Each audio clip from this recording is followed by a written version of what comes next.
Welcome to Whisked, Stirring Up Conversations in the Shared Kitchen Industry, a monthly series where we sit down with the operators, partners, and food system leaders shaping the shared kitchen world. I'm Tyler, Director of Special Projects at the Food Corridor, the leading management software for shared kitchens. Through our department, Kitchen EDU, we support shared kitchens with tools, education, and resources to help them operate sustainably and grow with intention. Each month, we're digging into real conversations about what's working, what's challenging, and what shared kitchen operators need to know to support the food businesses they serve. Today, I'm so excited to be joined by our CEO and founder, Ashley Colpaart. We'll be talking about all things Summit. You couldn't tell, I'm very excited about our Summit. So let's get into it. Thank you, Ashley, for joining us on this special episode of WIS, where we're talking about all things Summit related. I'm so excited for the summit, Tyler. Me too, obviously. I'm already in Providence. Let me in see that spirit. hat. Lean in. Oh, yeah. Oh, yeah. Can I get me one of those hats? This was a special edition hat from the Cleveland Summit. However, they're vintage now. So, yeah, if anyone wants some vintage Summit attire, Will there be slide into our new DMs. swag at this upcoming summit? Of course, there will always be swag. Nice. The last summit with rock and roll was kind of the theme. What's our theme for the summit this year? We're in Providence. We're Yes. right on the water. Oh, We have to be something nautical, charting your course in the shared kitchen industry. charting your Charting your course. course. I love it. We can Boats and docks, sitting on the dock of the bay. exactly, pirates, mermaids, all of the fantasy that comes with it. Start thinking of your golden whisk attire now. I Hinton. like it. I know. I think we're getting a little ahead of ourselves though. I want to start with the first summit. I want to start at the end. Let's talk about the. Let's start at the beginning. How did we get Let's here? start at the beginning. How did this let's talk about how the summit came to be. History. Yes. Yeah. Why? I think it's pretty obvious whenever you get shared kitchen operators in a room, there's always magic that happens. So our first shared kitchen summit was kind of an impromptu one. We did it in Minneapolis at one of our client kitchens, the Good Acre, and we just basically asked people, "Do you want to come and share your knowledge?" We asked USDA, "Do you want to help sponsor this?" We got people to volunteer and their time, and we ended up selling out this small little event space that we had. And we had a shared kitchen right next to the event spot. So we actually were able to cater with a vendor from the kitchen there at the Good Acre, and they were amazing partners. And we just had such a blast. And we were like, that was super successful. What would this look like for us to kind of produce this every year? And from there, it's just like grown and grown every year. It has. I was at that first summit. You spoke at the first summit. I was on a panel. It's so Yeah, crazy. because you were running an incubator. It was fun. It was, and nobody knew what I mean, still, we have to explain the concept of what shared kitchens are. But back then, was it 2018, A long 27? time ago. Yeah. 2017, I think, yeah. Nobody knew what a shared kitchen was. There were, it was like a group of however many, 70 of us there. And we're like, oh, there's other people that do this. This is so Yeah. cool. And And that's it's why it's so still, magical when we all are in the same room. I also yeah. know, like, we tried one year to do the summit virtually. And it was during COVID, of course. And we were like, how are we going to recreate this experience of being in rooms together and like actually engaging? Because people were really missing that at the time of COVID. I'm sure you remember. And so those are the people that came will remember how funny it was. But we created this company or this world called Topia, this virtual world where everybody had like a little figurine and they could walk around, and as you walked towards somebody else's little person, a screen would pop up and we'd be in like a Zoom room together and we could like talk to each other. It was so awkward. But we were trying to do something innovative, and I think that is something that you see at every summit that we've had is like people every year are like, I don't know how you're going to top it. I don't know how you're going to top it, because we just not only know how to put good content together for the summit, but really know how to celebrate and have a good time, which is why we love the summit so much. Yeah, we keep backing ourselves into a corner, huh? Yeah, Like, "What but did we do next year?" Providence. I don't So know. so let me ask you, why did we choose Providence this year? So last year, we made the decision to support the city of one of our Golden Whisk winners. And we'll talk about what the Golden Whisks awards are. And so we went to Cleveland last year to support our incubator of the year. And when we were looking at the winners from the Golden Whisk Awards last year, we had our top cities we were looking at, right? From those winners. And Providence is doing a lot of really cool things in local food right now. They're a small state, very small. And they recently did a report on second stage food businesses and they did an economic analysis and a feasibility study. So really focusing on that infrastructure in the middle that we consistently talk about: shared kitchens, co-packers, manufacturers. A lot of their smaller food businesses that are in that expansion stage are going out of the state because that infrastructure is not there yet, but Rhode Island wants to support that infrastructure and build it. So without Well, giving they know that it's an issue, and they know that if they're leaking those businesses to other places, that's terrible for economic development. Totally. And so that part made a lot of sense. And I don't want to give too much away about the details of that study because one of our future WIS is with Rhode Island Commerce who did that study. So stay tuned for that. And then just in general, I mean, the people in New England are amazing and so nice. The food, we're going in October. Hello, Is that oysters. oyster Everything's going to season? be, yes. Hand me a champagne and some oysters, darling. It's going to be great, and it's beautiful. Yeah, Look at this. yeah. Look at the Beautiful. foliage. I Foliage. also love that we chose New England because we can pull from so many different states in the New England area and people can drive. I know sometimes it's harder when people have to fly cross country, and I know we're going to be able to pull from so many of the different cool food communities in New England. So that's also a very exciting reason to pick New England. Definitely. So our Golden Whisk a winner last year, Lisa Rayola of Hope in Maine. She was our shared kitchen industry champion of the year. They just opened a second location. So Open Main did. yes, that's very So exciting. Lisa is just, she's been doing this a long time. Like she was doing shared kitchens before shared kitchens were cool. She is a trendsetter, she's a visionary, and it's so incredible to have her come and speak as a keynote. Yes, She I'm is a very wise excited. woman. Yay. Yeah, she's a force to be reckoned with for Yes, sure. she is. So come see her in person if you haven't decided to come to the summit. In fact, we should be convincing you with every minute that you watch. Oh, I have a question. Some people have asked me before, do you have to be a food corridor client to come to the summit? Definitely not. And No. you don't even have to be a shared kitchen operator to come to the summit. You care about food systems, you're just interested in access in the middle and food business development, ecosystems, and hanging out with just really cool people that care about food entrepreneurship. This is your place. We're your people. We're your people. Come Obviously, check out. it's like focused on the share kitchen operator and supporting them. But I think we've also realized over time that there's a whole ecosystem of support services and infrastructure and policies that surround a shared kitchen that, it wouldn't make sense just for there to be operators in the room. So Definitely not. And our client base is not inclusive of all of the operators. So, no, this is open to whoever wants to come and have good food and conversation and learn something. yeah, I kind of think about it when I first started getting into local food. The food hub conferences were really popular. I went to 4 or 5 of the regional food hub conferences, and I don't think they have those anymore. And I feel like this has become one of the premier local food development, ecosystem service, and just infrastructure in the middle conferences for local food. So lots of reasons to come. So many things. What are you most excited about? Oh, that's a hard question. So New England in October, I'm super excited about that. I live in Texas now and it's the middle of summer and I'm hot and sweaty, so looking forward to that. I have a couple sessions that I've been developing that I'm like super excited about.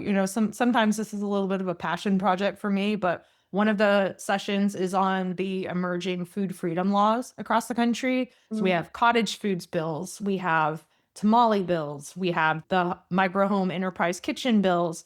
And all of these bills kind of passing across the country are telling an interesting story about access, but also the infrastructure becomes an issue right away. And so I'm putting together a really interesting panel about where these laws are at, who's passing these laws, and how kitchen operators can position themselves as a partner in these laws. Because for any operator in a kitchen, having someone that comes to their door that already has a business license, knows how to produce their product, and has a little bit of a sales channel already, that's a pre vetted client for your kitchen that's not starting at square one. So I actually look at these laws as a pipeline for folks that are wanting to scale out. Not that all people that go through cottage foods or have a side hustle at home want to scale out, but if they do find commercial success and decide, yeah, I can't do this at home anymore, I really need a commercial space, the share kitchen operator is like their perfect partner. So I feel like from a policy standpoint, an ecosystem standpoint,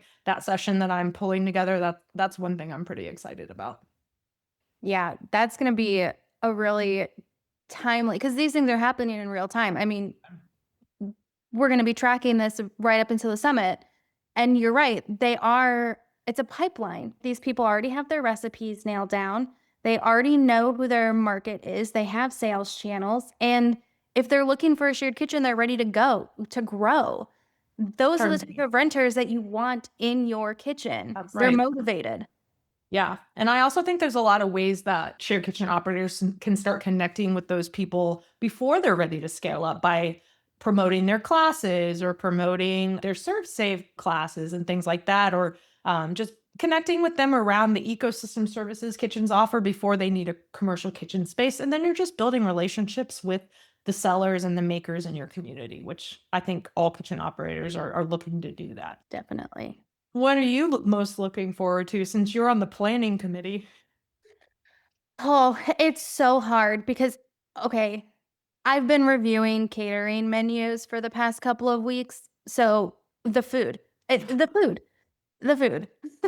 Yeah, um, one thing I love about our conference is like most and anyone that's run a conference knows how hard it is to do local food, because if you do conference at any facility that has a catering program, you're buying food from that institution. You're buying food from that hotel, you're buying food from Cisco, and there's really no way around it. You can't bring your own food. So, can you talk to me a little bit about how we try to approach the food part, because it is a little challenging. yes, it is. And this year we got so lucky with our home venue, CIC. They're not a traditional conference hall attached to a hotel. So we have complete freedom with the food that we choose to serve our guests at the summit. So we are working closely with Hope in Maine and Sankofa Community Kitchen, local shared kitchens in Providence, and working with their food businesses to cater the summit. So we'll have multiple businesses represented at each meal, different types of cuisines, local produce, local seafood and meats. We're going to track 15 for our resource happy hour on the first day on Monday. What's This track 15? It is a food hall packed with James Beard nominated chefs, the like creme of the Cream of the crop, crop? whatever it is. And a crim? I The think best both of the work. best. All three of those work. The best of the best in Providence chefs in this food hall. So we'll have a variety of options, lots of space to get to know our partners and our sponsors and mingle with everybody on the first day to kind of break the ice and go through the next couple of days, not just as fellow attendees, but like peers. Yeah. And that's That's what I love about our resource happy hour is a lot of the sponsors that have been sponsors for a long time, like, love this event because they're like, "Oh, my friends. It does see my friends." It's like, these are people that have goods and services that support shared kitchens, and they really love this industry. So we have a lot of new people coming too, a lot of new sponsors that are coming for the happy hour and get to meet face to face with operators, build relationships directly with operators. It's not your, traditional run of the mill sponsorship where you're just kind of like, a fly on the wall, hoping somebody comes by your table and meets you. And we do a good job of gamifying it and making it fun for people to stop by and meet all the sponsors. And I think they really appreciate that and we get great feedback. So for those of you that have thought are thinking about sponsoring, it's not too late. We'd love to have you. We'd love to have you come and have a table at the Resource Happy Hour and get to meet people directly. These are the people that are the decision makers in the kitchens. Definitely. Yeah, it's a fun event, and it's a good way to kick off the summit too on day 1. I always like it because it just relaxes everyone. You know, there's a little Mhm. bit of networking. It's formal, but not too formal, and everyone can kind of ease in. I think the best part of this, like one of the best parts of this type of summit is it's small enough that you can kind of get to know everyone. So this kicks it off. The next day, you come in to get your coffee and you see some familiar faces, and everyone can start hitting the ground running with their networking versus being like, oh, I don't know how to meet people. I think people in our community tend to just be really open and like ready for it from day one. Absolutely. And this is the 3rd summit I've been a part of on the planning side, and it begins to feel less like a conference and more like a reunion as the years go on, because Yeah. you look forward to seeing the people that you saw last year or the year before, and then there's new people, your new cousins that have come to the reunion, and it's just really amazing to see everybody in one place and get to connect in person, because we're fortunate we get to connect with a lot of these operators through the food corridor platform, through our webinars, through our EDU education. But there is something different about being in person and being able to, hug someone and say, "Ah, so good to see you again," or for Yeah. the How's first it time. going? How's the kitchen going? You know, what are you working on this year? Yeah. That's awesome. Yeah, I also think one of the things we've always tried to do, kind of going back to the host city, is because we care about local food, every host city we do it in has a different local food vibe, experience, challenges, story to tell. So, can you talk to me a little bit about why we do the bus tour and where we're going on the shared kitchen bus tour? Yeah, the bus tour. Well, first of all, we all love to see inside somebody else's kitchen. We're nosy. I want to see how you have your dish pit set up and how you have your storage organized. Like we're nerds. We like that stuff. Do you have the outlets hanging from the ceiling? I want to know where your outlets are. You got QR codes on your equipment? Where does that go to? I want to know how, like, what are you doing? This is amazing. People want to know. So that is always cool to see. But additionally, everybody does things differently, and everything is so dependent upon the type of building you have, the type of renters that are in your kitchen. And so there are no two shared kitchens that look alike. There's not a blueprint for this. And that's what I love about the local bus tour and being able to see these kitchens in action and hear from the operators themselves about why they decided to put something somewhere or challenges they had during, construction or rehab or things that they thought were going to be used a lot before they opened, and then renters got in there and they're using the space completely different, so they had to Like, adjust. Like, wait, we have this tilt skillet. Why is no one using it? It was very expensive. But like, they use oh, this other thing that nobody thought, it's like freeze dried is like really popular right now and everybody wants to, yeah, it's so interesting. yeah. Yeah, and so it's really unique to be able to see all of those things firsthand and talk to the operators running those kitchens. So we are going to Farm Fresh. They do a lot of co-packing for farmers in the Providence area. So we'll be having lunch there and then seeing their manufacturing facility. We're going to Sankofa Community Kitchen and Hope in Maine, and maybe one more place TBD. But Ooh, a surprise destination. we can't I give it remember all last away. year on the bus tour, like we had 3 buses and they were like competing with each other, posting photos on our shared app. And it's like, bus 1 rules, no bus 2 rules. We have fun. We do have fun, lots of funny photos from last year. What's your favorite memory from one of the past summits? Speaking of photos. Oh my gosh. I will have to say my favorite memory of summits past is the first Golden Whisk Awards in New Orleans when we did a second line from our hotel, champagne toast, and then second line down the street, and just seeing the joy in everyone's face about this is the coolest thing I've ever done. I deserve to celebrate the work I do. We deserve to celebrate each other. And just that there was even a space to celebrate the work that was happening. I just feel like we gave the industry such a gift and you could just feel it radiating. So I think announcing those awards and just seeing the joy on people's face, it was just probably my biggest highlight so far. Yeah.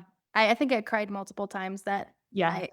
it was a beautiful experience for sure. What about Really. you? Do you have a favorite summit moment? I do. It is also from New Orleans, but a different moment. So I managed an incubator in New Orleans and lived there for nearly a decade before moving. And that's where I first got acquainted with the food corridor and met you and got invited to the first summit. So we hosted our resource happy hour at a bowling alley called Fulton Alley, which I was on the opening operations team for. So having all of that full circle moment in Fulton Alley with the summit there, that the first summit that I had a hand in planning, I think I cried that night too. There was a lot of crying in New Orleans, happy tears. Yeah. That was a very surreal moment for me and very cool to have that with the shared kitchen industry there having a blast and enjoying themselves. Amazing. I love it. I love it. Yeah, I mean, I'd be remiss not to mention the Rock and Roll Hall of Fame last year for the Golden Whisk Awards. I mean, That that was was insane. pretty insane, but that was That was pretty pretty cool. it was very cool. Awesome.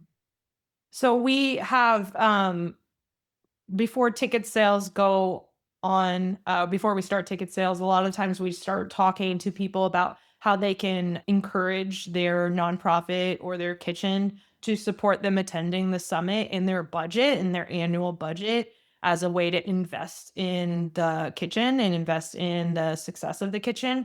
Why do you think, or what do you think is the ROI for attending the Shared Kitchen Summit? Plain and simple, you're not gonna this education doesn't exist anywhere else. The of experts in the room leading these sessions only exists at the summit right now.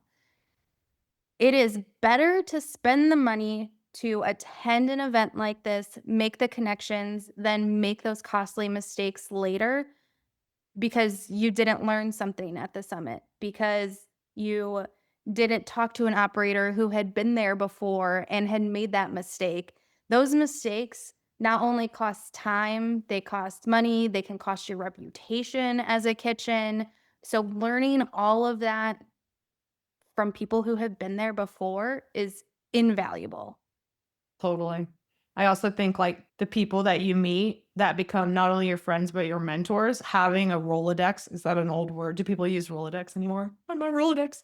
But being able to call somebody up and we have the Mentor of the Year award is because people in this industry help each other and they're willing to hop on phone calls and say, "Hey, I tried this, don't do this." Or I have a friend I can put you in contact with that's a great consultant that helped me with my PQI training certification and my food safety rules, like whatever. It's like they're willing and able to give the direct contacts and support versus online or Googling or AI. Is like, yeah, you might get some fluffy answers, but like it's so meaty at the summit. I think people are also really, like you mentioned, costly mistakes. People are really real at this summit. There's not a lot of fluffy kind of like, oh, it's kind of like, don't do this, or I did this and it cost me, 50 grand, or, they're just really willing to share the hiccups and mistakes because they don't want other people to make those same mistakes. And you're right, they can be very costly. But I think that's one of the reasons why people love the summit is it's no one's going to blow smoke up your butt that this is like a really fun industry and everybody should be doing it. In Yeah. fact, these days, if you're in the room for the first time and you're thinking of starting a shared kitchen, hopefully by the end of the summit, we've convinced you not to. Right. It's tough. It's a tough industry. It's not for the faint of heart at Yep. all. And people are Well, and also, very transparent. yeah, and people think it's simple. You're just like, oh, I get a building and then I open, and it's kind of like, whoa. when you come to the summit, you realize how many layers there are to running these facilities. I think that's also the fun in it, though. Yeah, definitely is because then, you're watching all of these small businesses grow and thrive and helping them launch and get to the next phase and open new market channels, and that is why you do it, right? To improve the your local food community. Yeah. The mission is huge. Yeah. And the other thing is too, it's not just education for shared kitchen operators. It is also education resources for the food businesses working inside of them. How do you best support your food businesses? A lot of our sponsors have programs that support food businesses. So how can you connect them with those programs? Because when the food businesses and the kitchens survive, they're booking more time in your kitchen. They're getting out in the community and being brand ambassadors for your kitchen essentially. It's free marketing, and so it is a mutually beneficial relationship. When your food businesses thrive, your kitchen thrives, local food thrives. It's just, Virtuous whole cycle. ecosystem. It's Yeah. really cool. What a cool industry, and we're so blessed to be able to work in it. So for a first time attendee, you mentioned like it feels like a reunion. If I'm a first time attendee, it's like, oh, I've thought about coming to this summit before, but I've just never pulled the trigger or it wasn't in my region, but now it is, and I'm thinking about coming. What do you have to say to a first time attendee? What are you waiting for? Get there. Don't be scrolling on social media, mid-October, looking at pictures of all of the fun we had at the summit and all of the connections that were made and the lessons learned. Like, it is never too late and it's never too early to come to the summit if you're in this industry or touch this industry at all. If you're thinking about starting a shared kitchen, come to the summit. But you may find out that opening a shared kitchen isn't for you, but maybe you're a partner of a shared kitchen. And don't be shy. Introduce yourself, walk up to people that are, having a conversation or speakers that you heard during one of the sessions and you want to talk to them more about the session they were leading. One of the great things we have planned that we did last year, we're doing again this year, is a regional lunch on day one. So don't none of that awkward walking through the cafeteria with your tray trying to figure out where to sit. Who's gonna sit with me? You don't have to worry about that, because I get social anxiety, and these are things that I worry about. We are going to put you at a table with people in your geographic region because oftentimes regulation challenges are the same by location. You can connect on regional partners. You can go see each other's kitchen when you get back home. So we want you to be able to make those connections on day one. And again, it just breaks down those walls a little bit more for the rest of the summit. So people are at ease and not having to worry about who they're going to sit next to. Also, everyone's just really nice. So just sit next to whoever you want. Yeah. It sounds like you're very intentional about building spaces and rooms for people to contribute and connect in. And I think that from all the summits that you've helped us plan, you can really feel that. Well, thank you. That means a lot. That's my hospitality back. I love the hospitality mindset. People want to feel important and valued and connected. And I'll also say to those people that have never come to the summit before and are afraid they're going to have FOMO this year, this is the year to come. Come grace us with your presence. You have something to teach us, and we want to meet you. So make sure you get your ticket. How are we doing on ticket sales? Are we going to sell out again this year? We're on track to. We're about halfway gone. Yeah, those are gonna go fast. As soon as people finish up summer vacations, they're gonna start flying off the walls. So, They yeah, really are. And we are increasing ticket prices this year at the end of September. So if you are thinking about coming, you want to get them before that $200 ticket increase September 28th. that is a good reminder. So, we had talked a little bit about the Golden Whisk Awards earlier, and the Golden Whisk Awards is how we kind of celebrate the end of the summit. But why did we create the Golden Whisk Awards? To celebrate the industry. These kitchens and partners are doing amazing things out there, often unnoticed. They're the unsung heroes in their local food community, and we want to sing their praises. We want to celebrate them. We want to put them on the pedestal. We want them to get that attention. And so this will be our third annual Golden Whisk Awards. Past winners and finalists have used this to on grant applications to signal that to prospective renters that they mean business and they're well respected in the industry. And it's a fun trophy too. It's literally a golden whisk. It's literally a golden whisk. Nothing more Like, fun I than love that. it. So So fun. what are our categories for nominating? And can you nominate yourself or do you have to get nominated by somebody else? You are encouraged to nominate yourself. This is not a time to be humble. Nominate yourself. We keep tabs. Braggadocious. Yeah, Brett, let's do it. We keep tabs on what you all are doing in the news, but my Google alerts don't pick up everything. So we want to hear what you all are doing out there. Brag on yourself. You can multiple nominations. Nominate yourself, nominate the kitchen down the street. Let's go. The more we have, the better. So our categories are Shared Kitchen of the Year, Kitchen Incubator of the Year, Shared Kitchen Industry Champion of the Year, Shared Kitchen Mentor, Community Impact Award, and Innovative Marketing Award. Oh, And fun. descriptions for all of those are on the Summit website. I'll put in the description for the recording too. Yeah. So when are the nominations due? August 14th. Ooh, that's coming right around the Coming bend. up. Get your Nice. nominations in. We Yeah. have quite a few rolling in already. So that's Yeah. very exciting. And we love reading these too. Again, And like we read every one of them. every single one. We like message each other. Did you see this one? Yeah. Look at this. What are they? They're doing such cool stuff. Amazing. Yeah, sometimes I think in the past we've been even pulled from those to bring in sessions because it's like other people have to hear what they're doing. This is incredible. Absolutely. So we do our awards. It's the final event of the summit. It's on Wednesday night. Should attendees stay for the award ceremony and why? Like Should a they no-brainer for us. if they don't, and this has happened in the past, we've had so many people, "Oh, I have to leave tonight. I'm gonna miss, the second line in New Orleans, or I'm going to miss the Rock and Roll Hall of Fame." It's kinda like, "What are you thinking?"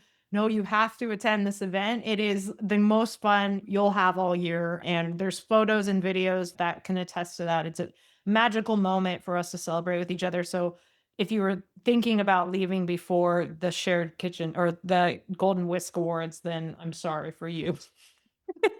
Don't make that mistake. Don't make that mistake. We're probably going to be eating oysters, drinking champagne, and looking at water, right? We're definitely looking at water. We are going to be at the Herreshoff Marine Museum. It's right on the bay. We will have oysters. We will have non-oysters for shell. Don't be afraid to come to the summit if you have a shellfish allergy. There will be plenty of allergy-friendly We food. know food safety. We understand this. But we'll get to explore the sailboats in the museum. We'll be outside, we'll be inside, there'll be live music, local food, and it's just a good way to all celebrate together at the end. By Wednesday night, we'll be on a first name basis with pretty much everyone there. So it's like a big party. It is a big party. It is a big party. It's the best party of the year. Yes. Awesome. All right. Anything else? Tyler, on a scale of 1 to 10, how excited for the Shared Kitchen Summit in Providence, Rhode Island are you? Is it a question? It is a solid. Our How many fingers? No, I get more excited for the summit each year, I feel like. And it's because each summit is so different, not only because of the city and the people that are there, but we really take the feedback from previous summits to heart. And so each year it is more tailored and curated for the people attending because we go through and we read those surveys that we pester you to fill out every day. We do that because it helps us improve the summit. So while the summit in Cleveland was amazing and New Orleans was unreal, like they get better each year because we literally go through that feedback line by line and say, okay, how can we incorporate this? How can we make this better? How do we do this? It's just going to keep getting better. It's tailored and designed for you, and we really want you to be there. So if you are holding out and you haven't come to a summit, or you've come in the past and you're like, oh, maybe I'll go back, act now, get your ticket, come and see us. We miss you. We want to see you. We want you in the rooms. We want your energy, and we're really excited. So get your ticket to the Share Kitchen Summit in Providence. We can't wait to see you. Thank you, Ashley, for talking about the summit with me. No problem. Super fun. I can't wait. Me either. I'm amped now. I know the purpose of this video was to get others amped, but now I'm just amped. We're 3 short months away, so we'll see you all soon. See you soon.